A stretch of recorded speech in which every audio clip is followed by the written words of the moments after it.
ಮನಸಾರೆ ಕನ್ನಡ ಯೂಟ್ಯೂಬ್ ಚಾನೆಲ್ಗೆ ಸ್ವಾಗತ. ಮಧ್ಯಪ್ರದೇಶದ ಇಂದೋರ್ನಲ್ಲಿರುವಂತಹ ಪ್ರಸಿದ್ಧವಾದಂತಹ ಸರಾಫಾ ಬಜಾರಲ್ಲಿ ನಾವಿವತ್ತಿದ್ದೀವಿ. ಸರಾಫಾ ಬಜಾರ್ ಇದೊಂದು ಫುಡ್ ಸ್ಟ್ರೀಟ್ ಆಗಿದ್ದು ಇದ್ರ ವಿಶೇಷತೆ ಏನು, ಈ ಫುಡ್ ಸ್ಟ್ರೀಟ್ ಹೇಗಿದೆ ಅನ್ನೋದನ್ನೆಲ್ಲ ನಾವಿವತ್ತು ನೋಡೋಣ. ಅದಕ್ಕೂ ಮುಂಚೆ ಯಾರೆಲ್ಲ ನಮ್ಮ ಚಾನಲ್ನ ಸಬ್ಸ್ಕ್ರೈಬ್ ಆಗಿಲ್ವೋ ಈಗಲೇ ಸಬ್ಸ್ಕ್ರೈಬ್ ಮಾಡಿ, ಹಾಗೆ ಪಕ್ಕದಲ್ಲಿರೋ ಬೆಲ್ ಬಟನ್ ಒತ್ತೋದು ಮಾತ್ರ ಮರಿಬೇಡಿ. ನಾವಿವಾಗ ಈ ಸ್ಟ್ರೀಟ್ಗೆ ಬಂದಿದ್ದೀವಿ, ಆದರೆ ಇವಾಗ ಸಮಯ ಎಷ್ಟು ಗೊತ್ತಾ? ಮಧ್ಯರಾತ್ರಿ 1:35.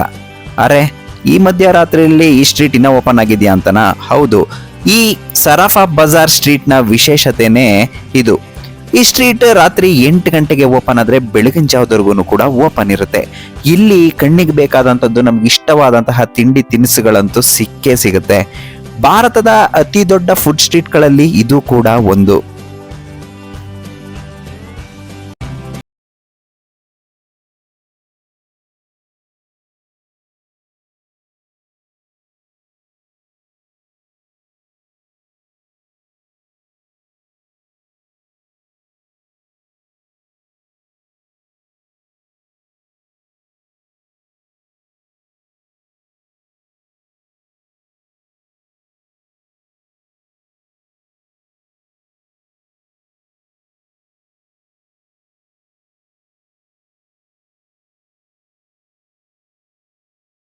ಕೂಡ ಪಡ್ಕೊಂಡಿದೆ.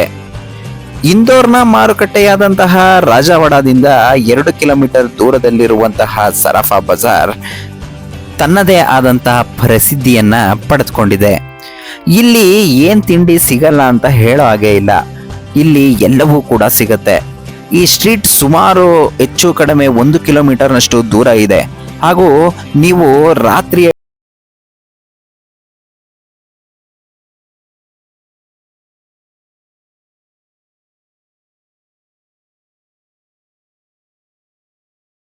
ಹಾಗಾಗಿ ಸಂಜೆಯ ವೇಳೆಯಲ್ಲಿ ಇದು ಆಹಾರದ ಮಾರುಕಟ್ಟೆ ಆಗುತ್ತೆ.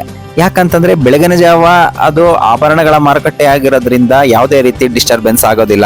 ಮತ್ತೆ ರಾತ್ರಿಯ ವೇಳೆಯಲ್ಲಿ ಸಂಪೂರ್ಣ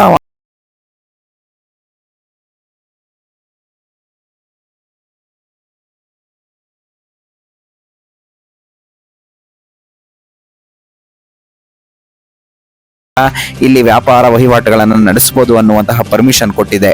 ಹಾಗಾಗಿ ಇಲ್ಲಿ ರಾತ್ರಿಯಿಂದ ಹಿಡಿದು ಬೆಳಗಿನ ಜಾವದವರೆಗೂ ಕೂಡ ಜನಜಂಗುಳಿಯಿಂದ ಕೂಡಿರುತ್ತೆ. ಹಾಗೂ ವ್ಯಾಪಾರವೂ ಕೂಡ ಅದ್ಭುತವಾಗಿ ಆಗುತ್ತೆ. ನಾವು ಕಣ್ಣಿಗೆ ಬೇಕಾದಂತಹದ್ದು, ನಮಗೆ ಇಷ್ಟಪಟ್ಟಂತಹ ತಿಂಡಿ ತಿನಿಸುಗಳನ್ನ ನಾವು ಇಲ್ಲಿ ಹೋಗಿ ತಿನ್ಬಹುದು.